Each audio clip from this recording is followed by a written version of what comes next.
Hi ವೀಕ್ಷಕರೇ ನೋಡಿ, ಪ್ರತಿಯೊಂದು ಗೃಹಲಕ್ಷ್ಮಿ ಯೋಜನೆಯ ಫಲಾನುಭವಿಗಳ ಬ್ಯಾಂಕ್ ಖಾತೆಗೆ 3 ತಿಂಗಳ 6,000 ಹಣನ ಸರ್ಕಾರ ಒಟ್ಟಿಗೆ ಜಮಾ ಮಾಡುವುದಾಗಿ ಭರ್ಜರಿ ಗುಡ್ಡಿಸ್ತಾ ಕೊಟ್ಟಿದೆ. ಈಗಾಗಲೇ ಫಲಾನುಭವಿಗಳ ಬ್ಯಾಂಕ್ ಖಾತೆಗೆ 3 ತಿಂಗಳ 6,000 ಹಣ ಜಮಾ ಆಗ್ತಾ ಇದೆ. ನಿಮ್ಮ ಬ್ಯಾಂಕ್ ಖಾತೆಗೆ ಹಣ ಬರಬೇಕು ಅಂದರೆ ನೀವು ಆದಷ್ಟು ಬೇಗ ಗೃಹಲಕ್ಷ್ಮಿಗೆ ಮರು ಅರ್ಜಿನ ಹಾಕಿದ್ರೆ ಮಾತ್ರ 3 ತಿಂಗಳ 6,000 ಹಣ ಬರುತ್ತೆ ಮತ್ತು ಸರ್ಕಾರ ಜಾರಿಗೆ ತಂದಿರುವ ಹೊಸ ನಿಯಮಗಳನ್ನ ಪಾಲಿಸಬೇಕು. ಈಗಾಗಲೇ 3 ಲಕ್ಷಕ್ಕಿಂತ ಅಧಿಕ ಮಹಿಳೆಯರಿಗೆ ಗೃಹಲಕ್ಷ್ಮಿ ಹಣ ಕ್ಯಾನ್ಸಲ್ ಆಗಿದೆ. ಅದೇ ರೀತಿ ಸರ್ಕಾರದಿಂದ ನಾಳೆ ಮಂಗಳವಾರ ಮೇ 26ರಂದು ಕರ್ನಾಟಕದ 28 ಜಿಲ್ಲೆಗಳಿಗೆ 3 ಹಂತಗಳಲ್ಲಿ ಸರ್ಕಾರ 6,000 ಗೃಹಲಕ್ಷ್ಮಿ ಹಣನ ಬೆಳಿಗ್ಗೆ 11 ಗಂಟೆಗೆ ಜಮಾ ಮಾಡ್ತಾ ಇದ್ದು, ಈ ಗೃಹಲಕ್ಷ್ಮಿ ಹಣ ನಿಮ್ಮ ಬ್ಯಾಂಕ್ ಖಾತೆಗೆ ಬರುತ್ತೆ ಮತ್ತು ರೇಷನ್ ಕಾರ್ಡ್ದಾರರಿಗೂ ಕೂಡ 3 ಭರ್ಜರಿ ಗುಡ್ಡಿಸ್ನ ಕೊಟ್ಟಿದೆ ಮತ್ತು ಹೊಸ ರೇಷನ್ ಕಾರ್ಡ್ಗೆ ಅರ್ಜಿ ಕೂಡ ಸ್ವೀಕಾರ ಮಾಡ್ತಾ ಇದೆ. ಹಾಗಾದ್ರೆ ಸರ್ಕಾರ ಕೊಟ್ಟಿರುವ ಮಾಹಿತಿ ಏನು ಅಂತ ತಿಳ್ಕೊಳ್ಳೋಣ. ಅದಕ್ಕಿಂತ ಮೊದಲು ನೋಡಿ ವೀಕ್ಷಕರೇ, ನೀವೇನಾದ್ರೂ ನನ್ನ ಚಾನಲ್ನ ಸಬ್ಸ್ಕ್ರೈಬ್ ಆಗಿಲ್ಲ ಅಂದ್ರೆ ದಯವಿಟ್ಟು ಪ್ರತಿಯೊಬ್ಬರು ಚಾನಲ್ನ ಸಬ್ಸ್ಕ್ರೈಬ್ ಮಾಡ್ಕೊಳ್ಳಿ, ಹಾಗೆ ವಿಡಿಯೋಗೆ ಒಂದು ಲೈಕ್ನ ಕೊಡಿ. ಹೌದು ವೀಕ್ಷಕರೇ, ಸರ್ಕಾರ ಪ್ರತಿಯೊಂದು ಗೃಹಲಕ್ಷ್ಮಿ ಯೋಜನೆಯ ಫಲಾನುಭವಿಗಳಿಗೆ ಒಟ್ಟಿಗೆ 3 ತಿಂಗಳ 6,000 ಹಣನ ಜಮಾ ಮಾಡುವುದಾಗಿ ಭರ್ಜರಿ ಗುಡ್ಡಿಸ್ನ ಕೊಟ್ಟಿದೆ. ನಿಮ್ಮ ಬ್ಯಾಂಕ್ ಖಾತೆಗೆ ಮೇ ತಿಂಗಳ 31ನೇ ಕಂತು, ಏಪ್ರಿಲ್ ತಿಂಗಳ 30ನೇ ಕಂತು ಹಾಗೂ ಮಾರ್ಚ್ ತಿಂಗಳ 29ನೇ ಕಂತು, ಒಟ್ಟು 3 ತಿಂಗಳ 6,000 ಹಣ ಪ್ರತಿ ಫಲಾನುಭವಿಗಳಿಗೆ ಸರ್ಕಾರದಿಂದ ಬರ್ತಾ ಇದ್ದು, ನೀವು ಹಣ ಪಡಿಬೇಕು ಅಂದರೆ ಈಗಾಗಲೇ ಗೃಹಲಕ್ಷ್ಮಿಗೆ ಮರು ಅರ್ಜಿನ ಕಡ್ಡಾಯವಾಗಿ ಹಾಕಬೇಕು ಮತ್ತು ಸರ್ಕಾರ ಜಾರಿಗೆ ತಂದಿರುವ ಹೊಸ ನಿಯಮಗಳನ್ನ ಕಡ್ಡಾಯವಾಗಿ ಪಾಲಿಸಬೇಕು. ಹಾಗಾದ್ರೆ ಸರ್ಕಾರದಿಂದ ಯಾರಿಗೆಲ್ಲ ಹಣ ಬರ್ತಾ ಇದೆ ಮತ್ತು ಯಾರಿಗೆಲ್ಲ ಕ್ಯಾನ್ಸಲ್ ಆಗಿದೆ ಅಂತ ತಿಳಿಸ್ಕೊಡ್ತೀನಿ.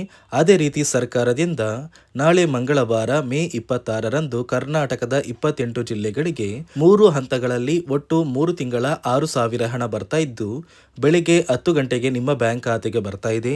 ಮೊದಲ ಹಂತದಲ್ಲಿ ಯಾವ ಜಿಲ್ಲೆಗಳಿಗೆ ಹಣ ಬರ್ತಾ ಇದೆ ಅಂದರೆ ಬೆಂಗಳೂರು ನಗರ, ಬೆಂಗಳೂರು ಗ್ರಾಮಾಂತರ, ರಾಮನಗರ, ಚಿಕ್ಕಬಳ್ಳಾಪುರ, ಚಿತ್ರದುರ್ಗ, ದಾವಣಗೆರೆ, ಕೋಲಾರ, ಶಿವಮೊಗ್ಗ, ತುಮಕೂರು. ಅದೇ ರೀತಿ ಎರಡನೆಯ ಹಂತದಲ್ಲಿ ಬಾಗಲಕೋಟೆ, ಬೆಳಗಾವಿ, ವಿಜಯಪುರ, ಧಾರವಾಡ, ಗದಗ, ಹಾವೇರಿ, ಉತ್ತರ ಕನ್ನಡ, ಬಳ್ಳಾರಿ, ಬೀದರ್, ಕಲಬುರಗಿ ಮತ್ತು ಕೊಪ್ಪಳ. ಮತ್ತು ಮೂರನೆಯ ಮತ್ತು ಕೊನೆಯ ಹಂತದಲ್ಲಿ ಚಾಮರಾಜನಗರ, ಚಿಕ್ಕಮಗಳೂರು, ದಕ್ಷಿಣ ಕನ್ನಡ, ಹಾಸನ, ಕೊಡಗು, ಮಂಡ್ಯ, ಮೈಸೂರು, ಉಡುಪಿ, ರಾಯಚೂರು, ಯಾದಗಿರಿ ಮತ್ತು ವಿಜಯನಗರ. ಹೀಗೆ 3 ಹಂತಗಳಲ್ಲಿ ಪ್ರತಿ ಫಲಾನುಭವಿಗಳಿಗೆ ಈ ಮೇ ತಿಂಗಳಲ್ಲಿ 3 ತಿಂಗಳ ಗೃಹಲಕ್ಷ್ಮಿ ಯೋಜನೆಯ 6,000 ಹಣನ ಪ್ರತಿಯೊಂದು ಫಲಾನುಭವಿಗಳಿಗೆ ಸರ್ಕಾರ ಜಮಾ ಮಾಡ್ತಾ ಇದೆ. ಆದರೆ ನೀವು ಹಣ ಪಡಿಬೇಕು ಅಂದರೆ ಗೃಹಲಕ್ಷ್ಮಿಗೆ ಈ ಕೂಡಲೇ ಮರು ಅರ್ಜಿನ ಹಾಕಬೇಕು ಮತ್ತು ಸರ್ಕಾರ ಜಾರಿಗೆ ತಂದಿರುವ ಹೊಸ ನಿಯಮಗಳನ್ನ ಕಡ್ಡಾಯವಾಗಿ ಪಾಲಿಸಬೇಕು. ಹಾಗಾದರೆ ಸರ್ಕಾರದಿಂದ ಏನೆಲ್ಲ ಹೊಸ ಬದಲಾವಣೆಗಳು ಬಂದಿದೆ ಅಂತ ಕೂಡ ತಿಳಿಸ್ಕೊಡ್ತಾ ಇದ್ದೀನಿ. ನಿಮ್ಮ ಬ್ಯಾಂಕ್ ಖಾತೆಗೆ ಗೃಹಲಕ್ಷ್ಮಿ ಯೋಜನೆಯ 3 ತಿಂಗಳ 6,000 ಹಣ ಜಮಾ ಆಗಬೇಕು ಅಂದರೆ ನೀವು ಆದಷ್ಟು ಬೇಗ ಗೃಹಲಕ್ಷ್ಮಿಗೆ ಮರು ಅರ್ಜಿನ ಹಾಕೋದು ಕಡ್ಡಾಯ. ಯಾವ ಕಾರಣಕ್ಕೆ ನೀವು ಮರು ಅರ್ಜಿ ಹಾಕಬೇಕು ಅಂತ ಕೂಡ ತಿಳಿಸ್ಕೊಡ್ತಾ ಇದ್ದೀನಿ. ನೋಡಿ ವೀಕ್ಷಕರೇ, ಸುಮಾರು 2ರಿಂದ 3 ಲಕ್ಷಕ್ಕಿಂತ ಅಧಿಕ ಮಹಿಳೆಯರಿಗೆ ಗೃಹಲಕ್ಷ್ಮಿ ಹಣನ ಸರ್ಕಾರ ಕ್ಯಾನ್ಸಲ್ ಮಾಡಿದೆ. ಯಾಕಂದರೆ ಈ 3 ಲಕ್ಷಕ್ಕಿಂತ ಅಧಿಕ ಫಲಾನುಭವಿಗಳ ಬ್ಯಾಂಕ್ ಖಾತೆಗೆ ಪ್ರತಿ ತಿಂಗಳು ಗೃಹಲಕ್ಷ್ಮಿ ಹಣ ಜಮಾ ಆಗ್ತಾ ಇತ್ತು. ಸುಮಾರು ಸಾಕಷ್ಟು ಫಲಾನುಭವಿಗಳು ಮರಣ ಹೊಂದಿದ್ದಾರೆ. ಆ ಮರಣ ಹೊಂದಿರುವ ಫಲಾನುಭವಿಗಳ ಒಂದು ಸಂಖ್ಯೆ 2 ಲಕ್ಷಕ್ಕಿಂತ ಜಾಸ್ತಿ ಇದೆ. ಇದೇ ಕಾರಣಕ್ಕೆ ಪ್ರತಿ ಫಲಾನುಭವಿಗಳು ಗೃಹಲಕ್ಷ್ಮಿಗೆ ಮರು ಅರ್ಜಿನ ಹಾಕಿ ನಿಮ್ಮ ಬ್ಯಾಂಕ್ ಖಾತೆಗೆ ನೀವು ಹಣ ಪಡಿಬೇಕು. ಇಲ್ಲಿ ಮರು ಅರ್ಜಿ ಹಾಕುವ ಮೂಲಕ ಸರ್ಕಾರಕ್ಕೆ ನೀವು ಇನ್ನೂ ಕೂಡ ಗೃಹಲಕ್ಷ್ಮಿ ಹಣನ ಪಡಿತಾ ಇದ್ದೀರಿ ಅಂತ ತಿಳಿದು ಬರುತ್ತೆ. ಮತ್ತು ಯಾರೆಲ್ಲ ಫಲಾನುಭವಿಗಳು ಮರು ಅರ್ಜಿನ ಹಾಕೋಲ್ಲ ಅಂತಹ ಫಲಾನುಭವಿಗಳ ಒಂದು ಹೆಸರನ್ನ ಗೃಹಲಕ್ಷ್ಮಿ ಯೋಜನೆಯ ಅರ್ಹರ ಪಟ್ಟಿಯಿಂದ ಸರ್ಕಾರ ಕ್ಯಾನ್ಸಲ್ ಮಾಡುತ್ತೆ. ಸರ್ಕಾರಕ್ಕೆ 2 ಲಕ್ಷಕ್ಕಿಂತ ಅಧಿಕ ಮಹಿಳೆಯರು ಮರಣ ಹೊಂದಿರೋದು ತಿಳಿದು ಬಂದಿದೆ. ಇದೇ ಕಾರಣಕ್ಕೆ ಈ ಮೇ ತಿಂಗಳಲ್ಲಿ ಸರ್ಕಾರದಿಂದ ನೇಮಕಗೊಂಡ ಕೆಲವು ಅಧಿಕಾರಿಗಳು ನಿಮ್ಮ ಮನೆ ಬಾಗಿಲಿಗೆ ಬಂದು ಪ್ರತಿ ಫಲಾನುಭವಿಗಳ ಒಂದು ದಾಖಲಾತಿಗಳನ್ನ ಮರುಪರಿಶೀಲನೆ ಮಾಡಿ ಮತ್ತೆ ಅರ್ಜಿನ ಹಾಕ್ಸ್ಕೊಂಡು ಹೋಗ್ತಾರೆ. ನಂತರ ನಿಮ್ಮ ಬ್ಯಾಂಕ್ ಖಾತೆಗೆ 3 ತಿಂಗಳ 6,000 ಹಣ ಬರುತ್ತೆ. ಅದೇ ರೀತಿ ಇನ್ನು ಮುಂದೆ ಪ್ರತಿ ವರ್ಷವೂ ಕೂಡ ನೀವು ವರ್ಷದ ಕೊನೆಯಲ್ಲಿ ಗೃಹಲಕ್ಷ್ಮಿಗೆ ನೀವು ಹೊಂದಿರುವ ಲೈಫ್ ಸರ್ಟಿಫಿಕೇಟ್ನ ಕೊಟ್ಟು ಅರ್ಜಿನ ಹಾಕಿದ್ರೆ ಮಾತ್ರ ಆ ಒಂದು ವರ್ಷದಲ್ಲಿ ಪ್ರತಿ ತಿಂಗಳು ಗೃಹಲಕ್ಷ್ಮಿ ಯೋಜನೆಯ 6,000 ಹಣ ಬರುತ್ತೆ. ಈಗಾಗಲೇ ಫಲಾನುಭವಿಗಳಿಗೆ ಗೃಹಲಕ್ಷ್ಮಿ ಹಣ ಜಮಾ ಆಗೋದಕ್ಕೆ ಸ್ಟಾರ್ಟ್ ಆಗಿದೆ. ಆದಷ್ಟು ಬೇಗ ನೀವು ಈ ಮೇ ತಿಂಗಳಲ್ಲಿ ಮರು ಅರ್ಜಿನ ಹಾಕಿ ಗೃಹಲಕ್ಷ್ಮಿ ಹಣನ ಪಡ್ಕೊಳ್ಳಿ. ಮತ್ತು ಸರ್ಕಾರ ಈ ಗೃಹಲಕ್ಷ್ಮಿ ಹಣಕ್ಕೆ ಕೆಲವು ನಿಯಮಗಳನ್ನ ಕೂಡ ಜಾರಿಗೆ ತಂದಿದೆ. ಅದೇ ರೀತಿ ರೇಷನ್ ಕಾರ್ಡ್ ಹೊಂದಿರುವ ಪ್ರತಿಯೊಂದು ಕಾರ್ಡ್ದಾರರಿಗೂ ಕೂಡ ಸರ್ಕಾರ 3 ಮುಖ್ಯವಾದ ಭರ್ಜರಿ ಗುಡ್ ನ್ಯೂಸ್ನ ಕೊಟ್ಟಿದ್ದು, ಮೊದಲ ಒಂದು ಗುಡ್ ನ್ಯೂಸ್ ಬಂದು ಸರ್ಕಾರ ಹೊಸ ರೇಷನ್ ಕಾರ್ಡ್ಗೆ ಅರ್ಜಿನ ಸ್ವೀಕಾರ ಮಾಡ್ತಾ ಇದೆ. ನೀವು ಕೂಡ ಹೊಸ ರೇಷನ್ ಕಾರ್ಡ್ನ ಪಡಿಬೇಕು ಅಂದರೆ ಆದಷ್ಟು ಬೇಗ ಅರ್ಜಿನ ಹಾಕಿ. ಅದೇ ರೀತಿ ಎರಡನೆಯ ಒಂದು ಗುಡ್ ನ್ಯೂಸ್ ಬಂದು ನೋಡಿ ವೀಕ್ಷಕರೇ, ನಿಮ್ಮ ಒಂದು ರೇಷನ್ ಕಾರ್ಡ್ಗೆ ಸರ್ಕಾರದಿಂದ ಈ ಮೇ ತಿಂಗಳಲ್ಲಿ 3 ತಿಂಗಳಿಗೆ ಬರುವಂತಹ 15 ರೀತಿಯ ಆಹಾರ ಪದಾರ್ಥಗಳನ್ನ ಸರ್ಕಾರ ಉಚಿತವಾಗಿ ಕೊಡ್ತಾ ಇದೆ. ಮೇ ತಿಂಗಳ ಒಂದು ರೇಷನ್ ಕಾರ್ಡ್ಗೆ ಸಿಗುವಂತಹ ಇಂದಿರಾ ಕಿಟ್, ಏಪ್ರಿಲ್ ತಿಂಗಳಿಗೆ ಸಿಗುವಂತಹ ಒಂದು ಇಂದಿರಾ ಕಿಟ್ ಮತ್ತು ಮಾರ್ಚ್ ತಿಂಗಳಿಗೆ ಸಿಗಬೇಕಾದಂಥ ಒಂದು ಇಂದಿರಾ ಕಿಟ್, ಒಟ್ಟು 3 ತಿಂಗಳ 15 ಆಹಾರ ಪದಾರ್ಥಗಳನ್ನ ಸರ್ಕಾರ ಪ್ರತಿ ಕಾರ್ಡ್ದಾರರಿಗೆ ವಿತರಣೆ ಮಾಡ್ತಾ ಇದೆ. ಮೂರನೆಯ ಒಂದು ಗುಡ್ ನ್ಯೂಸ್ ಬಂದು, ಇನ್ನು ಮುಂದೆ ನೀವು ಉಚಿತ ಅಕ್ಕಿ ಪಡಿಬೇಕು ಅಂದರೆ ಆ ಒಂದು ಬಯೋಮೆಟ್ರಿಕ್ ಮಷಿನ್ ಮೇಲೆ ಬೆರಳಿಡುವಂತಹ ಅವಶ್ಯಕತೆ ಇಲ್ಲ. ಯಾಕಂದರೆ ಇದೀಗ ಸರ್ಕಾರ ನಿಮ್ಮ ಒಂದು ಬೆರಳು ಆ ಒಂದು ಮಷಿನಲ್ಲಿ ಎಂಟ್ರಿ ಆಗಿಲ್ಲ ಅಂದರೂ ಕೂಡ ಆ ಒಂದು ಅಧಿಕಾರಿಗಳು ಪುಸ್ತಕದಲ್ಲಿ ನಿಮ್ಮ ಒಂದು ಹೆಸರನ್ನ ಬರ್ಕೊಂಡು ನಿಮ್ಮ ಕಾರ್ಡಿಗೆ ಅಕ್ಕಿನ ಕೊಡಬೇಕು ಅಂತ ಸರ್ಕಾರ ಆದೇಶ ಕೊಟ್ಟಿದ್ದು, ಈ 3 ಗುಡ್ ನ್ಯೂಸ್ನ ಪ್ರತಿಯೊಂದು ಫಲಾನುಭವಿಗಳಿಗೆ ಸರ್ಕಾರ ಕೊಡ್ತಾ ಇದೆ. ಇದರ ಜೊತೆಗೆ ನಿಮ್ಮ ಬ್ಯಾಂಕ್ ಖಾತೆಗೆ ಗೃಹಲಕ್ಷ್ಮಿ ಯೋಜನೆಯ ಹಣ ಇನ್ನು ಮುಂದೆ ಬರಬೇಕು ಅಂದರೆ 5 ರೀತಿಯ ಹೊಸ ನಿಯಮಗಳನ್ನ ನೀವು ಪಾಲಿಸಬೇಕು ಅಂತ ಸರ್ಕಾರ ಆದೇಶ ಕೊಟ್ಟಿದೆ. ಅದೇ ರೀತಿ ನೋಡಿ ಸ್ನೇಹಿತರೆ, ಈ ಬಾರಿ ಸುಮಾರು 1 ಲಕ್ಷಕ್ಕಿಂತ ಅಧಿಕ ಫಲಾನುಭವಿಗಳ ಬ್ಯಾಂಕ್ ಖಾತೆಗೆ ಸರ್ಕಾರ ಗೃಹಲಕ್ಷ್ಮಿ ಯೋಜನೆಯ ಹಣನ ಜಮಾ ಮಾಡ್ತಾ ಇಲ್ಲ. ಕಾರಣ ಏನು ಅಂದರೆ, ನಿಮ್ಮ ಬ್ಯಾಂಕ್ ಖಾತೆಗೆ ಡೆಬಿಟ್ ಮೂಲಕ ಹಣ ಜಮಾ ಮಾಡುವಂತಹ ಸಂದರ್ಭದಲ್ಲಿ ಸರ್ಕಾರ ಸಾಕಷ್ಟು ಫಲಾನುಭವಿಗಳ ಒಂದು ಬ್ಯಾಂಕ್ ಖಾತೆಗೆ ಹಣ ಜಮಾ ಮಾಡೋದನ್ನು ಕ್ಯಾನ್ಸಲ್ ಮಾಡಿದೆ.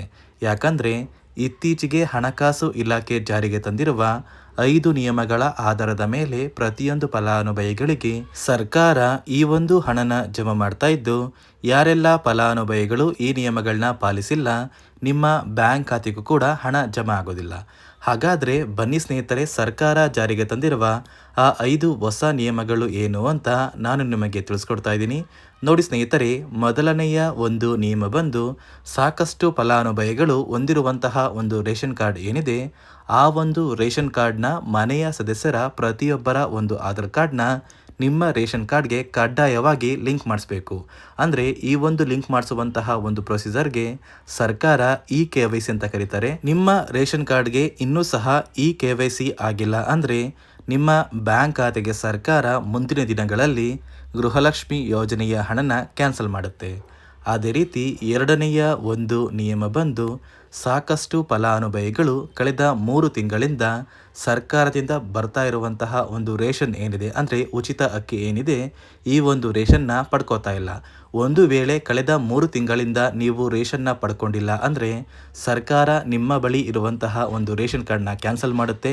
ನಿಮ್ಮ ರೇಷನ್ ಕಾರ್ಡ್ನ ಸರ್ಕಾರ ಕ್ಯಾನ್ಸಲ್ ಮಾಡಿದರೆ ನಿಮ್ಮ ಬ್ಯಾಂಕ್ ಖಾತೆಗೆ ಗೃಹಲಕ್ಷ್ಮಿ ಯೋಜನೆಯ ಹಣ ಇರ್ಬೋದು ಮತ್ತು ಸರ್ಕಾರದಿಂದ ಬರುವಂತಹ ಒಂದು ಸೌಲಭ್ಯಗಳನ್ನ ನೀವು ಕಳ್ಕೋಬೇಕಾಗುತ್ತೆ. ಅದೇ ರೀತಿ ಮೂರನೆಯ ಒಂದು ನಿಯಮ ಬಂದು, ನೋಡಿ ಸ್ನೇಹಿತರೆ, ನಿಮ್ಮ ಬಳಿ ಇರುವಂತಹ ಒಂದು ಆಧಾರ್ ಕಾರ್ಡ್ ಏನಿದೆ, ಆ ಒಂದು ಆಧಾರ್ ಕಾರ್ಡ್ನ ಕಳೆದ 15 ವರ್ಷಗಳಲ್ಲಿ ನೀವು ಯಾವುದೇ ರೀತಿಯ ಒಂದು ತಿದ್ದುಪಡಿನ ಮಾಡಿಸಿಲ್ಲ ಅಂದರೆ ನಿಮ್ಮ ಬ್ಯಾಂಕ್ ಖಾತೆಗೆ ಸರ್ಕಾರ ಗೃಹಲಕ್ಷ್ಮಿ ಯೋಜನೆಯ ಹಣನ ಕ್ಯಾನ್ಸಲ್ ಮಾಡುತ್ತೆ.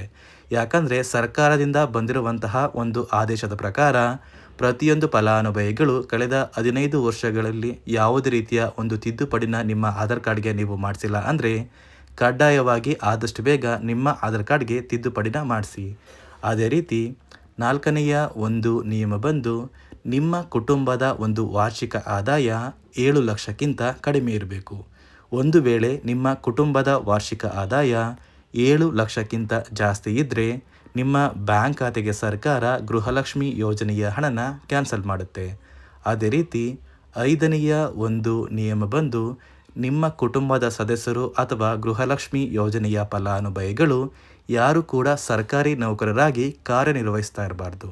ಒಂದು ವೇಳೆ ನಿಮ್ಮ ಕುಟುಂಬದಲ್ಲಿ ಯಾರೇ ಆಗಿದ್ರೂ ಸರ್ಕಾರಿ ನೌಕರರಾಗಿ ಕಾರ್ಯನಿರ್ವಹಿಸ್ತಾ ಇದ್ದರೆ ನಿಮ್ಮ ಬ್ಯಾಂಕ್ ಖಾತೆಗೆ ಗೃಹಲಕ್ಷ್ಮಿ ಯೋಜನೆಯ ಹಣ ಕ್ಯಾನ್ಸಲ್ ಆಗುತ್ತೆ.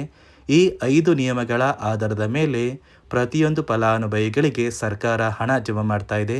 ಒಂದು ವೇಳೆ ನೀವು ಈ 5 ನಿಯಮಗಳನ್ನ ಪಾಲಿಸಿಲ್ಲ ಅಂದರೆ ನೀವು ಕೂಡ ಗೃಹಲಕ್ಷ್ಮಿ ಯೋಜನೆಯ ಹಣದಿಂದ ವಂಚಿತರಾಗಬೇಕಾಗುತ್ತೆ. ನೋಡಿ ವೀಕ್ಷಕರೇ, ಸರ್ಕಾರದಿಂದ ಪ್ರತಿಯೊಂದು ಗೃಹಲಕ್ಷ್ಮಿ ಯೋಜನೆಯ ಫಲಾನುಭವಿಗಳಿಗೆ 3 ತಿಂಗಳ 6,000 ಹಣನ ಒಟ್ಟಿಗೆ ಜಮಾ ಮಾಡುವುದಾಗಿ ಭರ್ಜರಿ ಗುಡ್ಡಿಸ್ನ ಕೊಟ್ಟಿದ್ದು, ಆದಷ್ಟು ಬೇಗ ನಿಮ್ಮ ಬ್ಯಾಂಕ್ ಖಾತೆಗೆ ಗೃಹಲಕ್ಷ್ಮಿ ಹಣ ಬರುತ್ತೆ ಮತ್ತು ರೇಷನ್ ಕಾರ್ಡ್ದಾರರಿಗೂ ಕೂಡ ಸರ್ಕಾರ 3 ಗುಡ್ಡಿಸ್ನ ಕೊಟ್ಟಿದೆ ಮತ್ತು ಹೊಸ ರೇಷನ್ ಕಾರ್ಡ್ಗೆ ಅರ್ಜಿ ಕೂಡ ಸ್ವೀಕಾರ ಮಾಡ್ತಾ ಇದೆ ಅಂತ ಹೇಳ್ತಾ, ಇದಿಷ್ಟು ಸರ್ಕಾರದಿಂದ ಬಂದಿರುವ ಹೊಸ ಮಾಹಿತಿಯಾಗಿದೆ.